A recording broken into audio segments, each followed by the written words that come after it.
আজকে আমরা আলোচনা করব বিসিএস এর একটা কমন টপিকস বাংলা সাহিত্যের বাংলা ভাষার উৎপত্তি।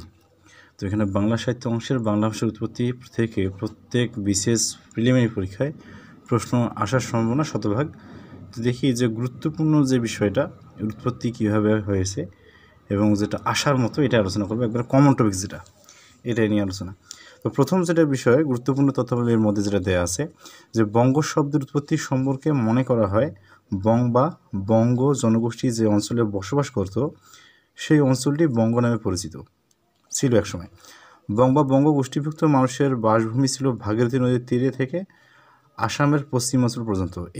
এটা গুরুত্বপূর্ণ যে বঙ্গ এর বাসভূমি কোনটি, এটা হচ্ছে ভাগীরথী নদীর থেকে আসামের পশ্চিমাঞ্চল পর্যন্ত। এটা একটা গুরুত্বপূর্ণ টপিক্স। এবং খ্রিস্টপূর্ব 3000 বছর আগেকার ঋগ্বেদের ঐতিহ্য আরণ্যক, আমরা জানি যারা বেসিকভাবে পড়াশোনা করছে যে ঐতিহ্য আরণ্যক গ্রন্থে প্রথম বঙ্গ শব্দটির উল্লেখ পাওয়া যায়। প্রশ্ন থাকে যে প্রথম বঙ্গ শব্দটির উল্লেখ কোথায় আছে, এটা হচ্ছে ঐতিহ্য আরণ্যক গ্রন্থে। পরবর্তীতে এটা একটা গুরুত্বপূর্ণ টপিক্স, কমন প্রশ্ন। এখানে যেটা দেওয়া আছে মুঘল সম্রাট আকবরের সভাসদ ঐতিহাসিক আবুল ফজল তার আইনে আকবরী গ্রন্থে সর্বপ্রথম দেশবাচক বাংলা শব্দটি ব্যবহার করেন। প্রশ্ন থাকে যে বাংলা শব্দটি কে ব্যবহার করেন, এটা হচ্ছে বাঙ্গালা শব্দটি আবুল ফজল তার আইনে আকবরী গ্রন্থে সর্বপ্রথম ব্যবহার করে। তো তিনি এর উৎপত্তি সম্পর্কে দেখিয়েছেন যে এদেশের প্রাচীন বঙ্গ এর সঙ্গে বাদ বা জমির সীমাবাচক যেটা বলে আইল বলি বা আলি আইল প্রত্যয়যোগে বাংলা শব্দটি গঠিত হয়েছে। আবুল ফজলের মতে বঙ্গ অঞ্চল বিস্তৃত ছিল চট্টগ্রাম থেকে গর্হি বা রাজমহল পর্যন্ত। এটা একটা গুরুত্বপূর্ণ অংশ, যেহেতু আমরা দেখতেছি যে কয়েকটা বিসিএস প্রিলিমিনারি পরীক্ষায় খুব বেসিক থেকে প্রশ্ন করতেছে, এই জন্য এই বিষয়গুলো অবশ্যই জানা জরুরি এবং একটা কমন টপিক সেটা। তো বহুকাল ধরে নানা জাতির সমন্বয়ে এই অঞ্চলকে কেন্দ্র করে গড়ে ওঠে বাঙালি জনগোষ্ঠী। এখানে বাঙালি জনগোষ্ঠী মূলত একটা হাইব্রিড জনগোষ্ঠী, অর্থাৎ এখানে অনেক জাতির সংমিশ্রণ আছে, ফলে এটা একটা কী জাতি? সংকর জাতি। বাঙালি হচ্ছে সংকর জাতি। তো এখানে উল্লেখ করা আছে সমগ্র বাঙালি জনগোষ্ঠীকে দুই ভাগে ভাগ করা আছে। একটা হচ্ছে প্রাক আর্য জনগোষ্ঠী বা অনার্য জনগোষ্ঠী, আর একটা হচ্ছে আর্য জনগোষ্ঠী, মানে অনার্য জনগোষ্ঠী, আর একটা হচ্ছে কি আর্য জনগোষ্ঠী। এখন প্রাক আর্য জনগোষ্ঠীতে এখানে 4টা শাখায় বিভক্ত ছিল, যেমন নেগ্রিটো, অস্ট্রিক, দ্রাবিড় ও ভটসিনীয়। তো প্রায় 6000 বছর পর বা পূর্বে ইন্দোচীন থেকে আসাম হয়ে অস্ট্রিক জাতি বাংলায় প্রবেশের পরে নেগ্রিটোদের উৎখাত করে। কেউ কেউ অস্ট্রিক জাতিকে নিঃস্বাদ বা জেলে শিকার জাতি বলেছেন। তো অস্ট্রিক আর নিঃস্বাদ আমরা সমর্থে ব্যবহার করি, পরীক্ষায় থাকতে পারে। অস্ট্রিক জাতির সময়কালে দ্রাবিড় জাতি এদেশে আসে এবং সভ্যতা উন্নত হয়, তারা অস্ট্রিক জাতিকে গ্রাস করে। অস্ট্রিক ও দ্রাবিড় জাতির সংমিশ্রণের সৃষ্টি হয় আর্য পূর্ব বাঙালি জনগোষ্ঠী। একসময় অস্ট্রিক ও দ্রাবিড় জাতির সাথে মঙ্গোলীয় বা ভটসিনীয় জাতির সংমিশ্রণ ঘটে। তাহলে অস্ট্রিক দ্রাবিড় জনগোষ্ঠীর মিশ্রণে যে জাতির প্রবাহ চলছিল তার সাথে আর্য জাতি এসে যুক্ত হয় এবং গড়ে তোলে কে বাঙালি জাতি নামে একটা জাতিকে। তো বাঙালি জাতিকে বলা হয় এজন্য সংকর জাতি। তো এটা একটা ব্যাখ্যামূলক আলোচনা। তো পরীক্ষা আসার মতো যে বিষয়টা যে বাঙালি জাতির উৎপত্তি বা একসময় কী জাতি নামে পরিচিত ছিল, অস্ট্রিক, নিষাদ, এই বিষয়গুলো একটি প্রশ্ন থাকে। তো আমরা এই প্রশ্নগুলো পরবর্তীতে দেখব বিভিন্ন সালে কোন ধরনের প্রশ্নগুলো আসছে। এখন এখানে দেওয়া আছে ভারতীয় উপমহাদেশের আঞ্চলিক ভাষাগুলোর আদিম উৎস হলো অনার্য ভাষা। এই জাতি থেকে আবার ভাষার উৎপত্তি, এই জন্যে প্রথমে জাতি নিয়ে আলোচনাটা করা আছে যে ভারতীয় উপমহাদেশে আঞ্চলিক ভাষাগুলোর আদিম উৎসের কথা বলা আছে। আদিম উৎসের নাম হচ্ছে অনার্য ভাষা। বাংলার আদি জনগোষ্ঠীর ভাষা ছিল কি? অস্ট্রিক। এই প্রশ্ন থাকে বাংলা বা বাঙালির আদি জনগোষ্ঠীর ভাষা কি ছিল? এটা ছিল অস্ট্রিক। তাহলে আর্য জাতির আদি নিবাস ছিল ইউরাল পর্বতের দক্ষিণে বর্তমান মধ্য এশিয়ার ইরানে। এটা আর্য জাতির আদি নিবাস। প্রশ্ন থাকতে পারে যে আর্য জাতির আদি নিবাস কোনটি? তাহলে হবে ইউরাল পর্বতের দক্ষিণে বর্তমানে মধ্য এশিয়ার ইরানে। তাহলে আর্যরা ছিল সনাতন ধর্মাবলম্বী, তাদের ধর্মমতের নাম ছিল কি? বেদ। তাহলে আর্যদের ধর্মমতের নাম হচ্ছে বেদ। বেদ রচনা হয়েছিল বৈদিক ভাষায়। বৈদিক ভাষার সংস্কার করেন বিখ্যাত ব্যাকরণ পাণিনি একজন ব্যাকরণবিদ ছিলেন। তিনি এই বৈদিক ভাষার সংস্কার করেন। তার সংস্কারকৃত ভাষাটি সংস্কৃত ভাষা নামে পরিচিত। তাহলে বৈদিক থেকে তিনি যেহেতু সংস্কার করছে এবং সংস্কার করার ফলে তিনি যে ভাষাটা তৈরি করেন তার নাম হচ্ছে কি? সংস্কৃত ভাষা। তো পাণিনি কর্তৃক রচিত সংস্কৃত ভাষার প্রধান ব্যাকরণ গ্রন্থ ছিল অষ্টাধ্যায়ী। এটা পরীক্ষায় থাকে যে পাণিনি কর্তৃক সংস্কৃত ভাষার প্রধান ব্যাকরণ গ্রন্থ কোনটি? উত্তর হবে অষ্টাধ্যায়ী। এখন আমরা আসি বাংলা ভাষা। এটা হলো গুরুত্বপূর্ণ কিছু তথ্য বাংলা ভাষার যে আদি উৎপত্তি এই নিয়ে। এখন বাংলা ভাষার উৎপত্তির যে প্রধান তত্ত্বগুলো এবং এগুলো পরীক্ষায় কিন্তু বারবার আসে। তো বাংলা ভাষা ইন্দো ইউরোপীয় ভাষাগোষ্ঠীর অন্তর্ভুক্ত। আমাদের মূল যে ভাষাগোষ্ঠী সেটা হচ্ছে ইন্দো ইউরোপীয়। এই ভাষাগোষ্ঠীর প্রধান দুটি শাখা, একটা হলো কি কেন্তম আর একটা শতম। এই কেন্তম আর শতম থেকে এখানে শাখা তৈরি হয়েছে আরও অন্যান্য। তার প্রধান দুটি শাখা আছে, একটা কেন্তম আর একটা শতম। তাহলে কেন্তম শাখার অন্তর্গত ভাষাসমূহ হচ্ছে কি? এটা গ্রিক, ইতালি, কেলতিক, জার্মানিক, তোখারীয় এবং হিত্তীয়। তোখারীয় এবং হিত্তীয়। তো এখানে একটা বিষয় উল্লেখ করা আছে বিশেষভাবে যে কেন্তমের তোখারীয় বা তুরফা প্রদেশ, এটা চীন, এবং হিত্তীয় যেটা এশিয়া মাইনর নামের দুটি এশিয়ার অন্তর্গত। এই দুটি শাখা আবার কি? এশিয়ার অন্তর্গত, মানে এশিয়ার মধ্যে। আর শতম শাখার অন্তর্গত ভাষার মধ্যে আছে কি? ইন্দো ইরানীয়, বাল্তো স্লাভিক, আলবেনীয় ও আর্মেনীয়। এখানে একটা গুরুত্বপূর্ণ টপিক আরও অ্যাড করছে যে শতমের বাল্তো স্লাভিক ও আলবেনীয় শাখা দুটি ইউরোপের অন্তর্গত।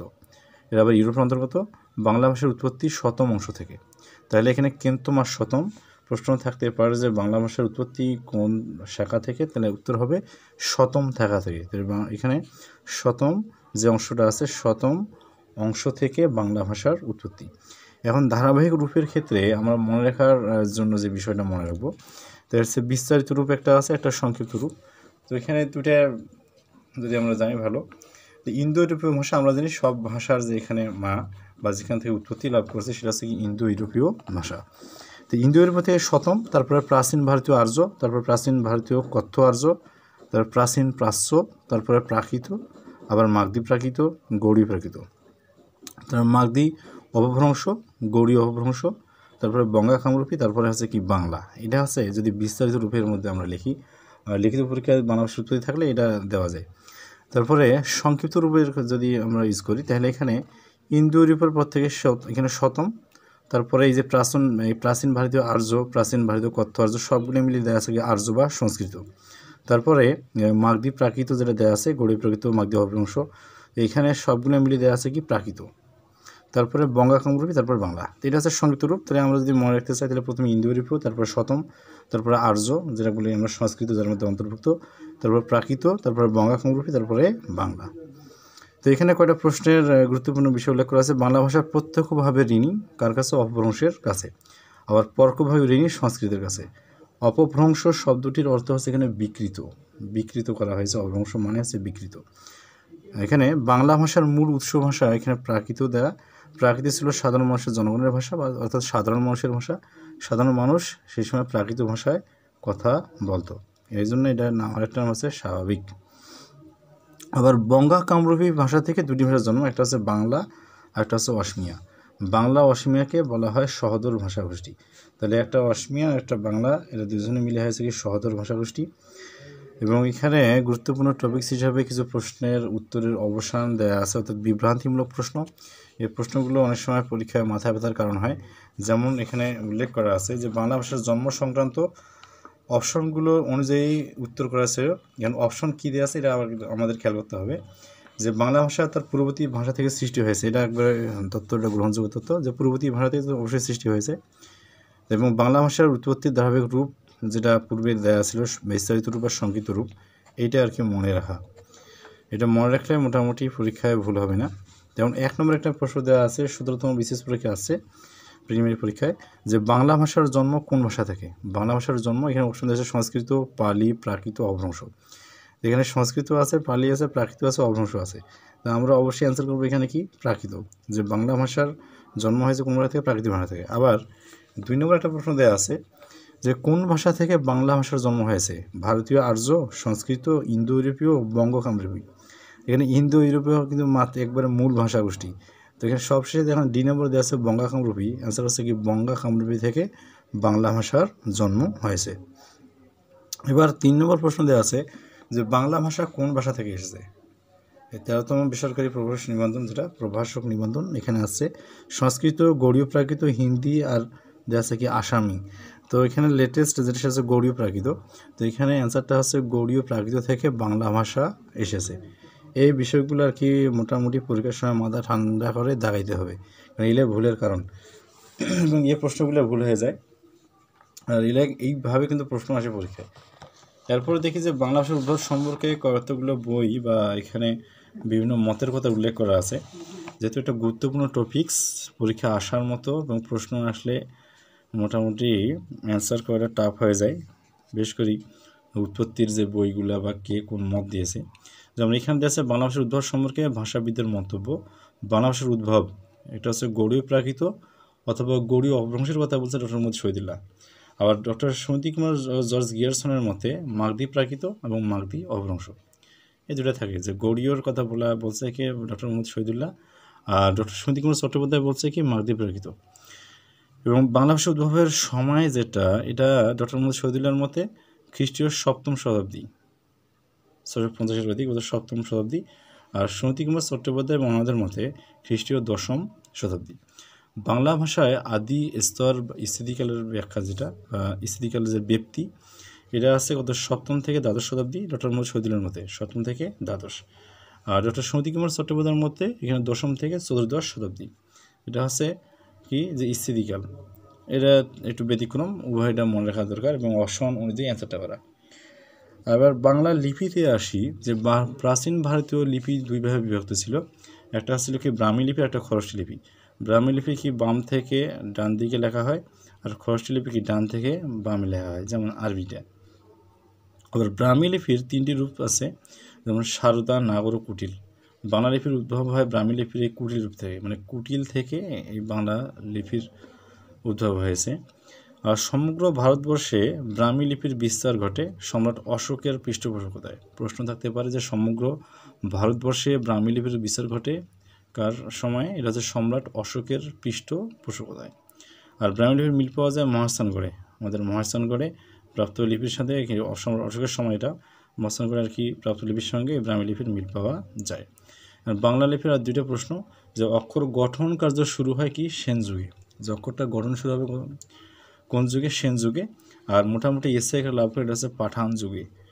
তো এইখানে পূর্ববর্তী বিশেষ পরীক্ষার প্রশ্ন কয়েকটা, যেমন কেন্থুমের কোন দুটি শাখা এশিয়ার অন্তর্গত 43তম বিশেষ পরীক্ষা আসছে, এটা হিত্তিক আর তুঘারিক। অ্যান্সার হচ্ছে হিত্তিক আর তুঘারিক। কেন্থুমের এই দুটি শাখা এশিয়ার অন্তর্গত হিত্তিক আর তুঘারিক। বাংলা আদি ও আদিবাসীগণ কোন ভাষাভাষী ছিলেন, বাংলা আদি যারা এটা ছিল অস্ট্রিক ভাষাভাষী। অ্যান্সারটা হচ্ছে কি অস্ট্রিক। আর বাংলা লিপির উৎস কি, এটা হচ্ছে ব্রাহ্মী লিপি। আমরা সবাই জানি যে ব্রাহ্মী লিপি, পূর্বের আলোচনা। বাংলা ভাষার আদি স্তরে স্থিতিকাল কোনটি, এখানে যেহেতু দুইটা মত, যে মতটা দেওয়া থাকবে আমরা সেটা অ্যান্সার হিসেবে নেব, যে 10ম থেকে 14দশ শতাব্দী। এটা দেওয়া আছে 10ম থেকে 14দশ শতাব্দী। কার মতামত, ডক্টর সুনীতি কুমার চট্টোপাধ্যায়ের মতামত। তো অ্যান্সার আছে এটা। এখন বাংলা ভাষা ও সাহিত্যের ইতিহাস বিষয়ক যে গ্রন্থগুলো, এটা তো আরও ইম্পর্টেন্ট এবং কমন টপিক্সের মধ্যে পড়ে পরীক্ষা আসার মতো। যেমন ডক্টর দীনেশচন্দ্র সেন, তার লেখা গ্রন্থ বঙ্গভাষা ও সাহিত্য, এটা হচ্ছে 1896 সালে, এটি বাংলা সাহিত্যের প্রথম ইতিহাস গ্রন্থ। প্রশ্ন থাকতে পারে যে বাংলা সাহিত্যের প্রথম ইতিহাস গ্রন্থ কোনটি, এটা হচ্ছে বঙ্গভাষা ও সাহিত্য, 1896 সাল, ডক্টর দীনেশচন্দ্র সেন। তবে ডক্টর সুনীতি কুমার চট্টোপাধ্যায় তিনি লিখছেন বাংলা ভাষার উদ্ভব ও বিকাশ 1926, এবং ODBL যেটা দি original development of the Bengali language, এই সম্পর্কে লেখা ডক্টর সুনীতি কুমার চট্টোপাধ্যায়ের এই দুটি বই। আবার ডক্টর সুকুমার সেন লেখছে বাংলা সাহিত্যের কথা, বাংলা সাহিত্যের ইতিহাস, 1940। ডক্টর মোহাম্মদ শহীদুল্লাহ লিখছেন বাংলা সাহিত্যের কথা, সুকুমার সেন ওই সেম, এটা 2 খণ্ড লেখা। আর বাংলা ভাষার ইতিবৃত্ত, দুইটাই এটা আসার মতো টপিক্স। ডক্টর মোহাম্মদ শহীদুল্লাহর এই প্রশ্নটা এসে থাকে। ভূদেব চৌধুরী লেখছে বাংলা সাহিত্যের ইতিকথা, ভূদেব চৌধুরী। আবার ডক্টর অসিত কুমার বন্দ্যোপাধ্যায় তিনি লিখছেন বাংলা সাহিত্যের ইতিবৃত্ত, বাংলা সাহিত্যের সম্পূর্ণ ইতিবৃত্ত। এবং আধুনিক যেটা লিখছেন মোহাম্মদ আব্দুল হাই ও সৈয়দ আলী হাসান, বাংলা সাহিত্যের ইতিবৃত্ত আধুনিক, এটা লিখছেন ওনারা। ডক্টর ওয়াকিল আহমেদ লিখছেন বাংলা সাহিত্যের পুরাবৃত্ত, এটা 2 খণ্ডে বিভক্ত। গোপাল হালদার লিখছেন বাংলা সাহিত্যের রূপরেখা, এটা 2 খণ্ড। আর ডক্টর আহমদ শরীফ বাঙালি ও বাংলা সাহিত্য, এটা 1978 সালে প্রকাশিত, এটা আসার মতো পরীক্ষায়। তো এই লেভেল মূলত হচ্ছে বাংলা ভাষা সাহিত্যের ইতিহাস বিষয়ক আলোচনা এবং পরীক্ষার জন্য কমন টপিক্স। প্রত্যেক বিসিএস প্রিলিমিনারি পরীক্ষা এখান থেকে প্রশ্ন আসার সম্ভাবনা থাকে এবং শতভাগ প্রশ্ন আসার সম্ভাবনা আছে। এবং এবার 47 প্রিপারেশনের জন্য অনেকটা গুরুত্বপূর্ণ একটা টপিক্স এবং আসবেই মনে হচ্ছে এইখান থেকে।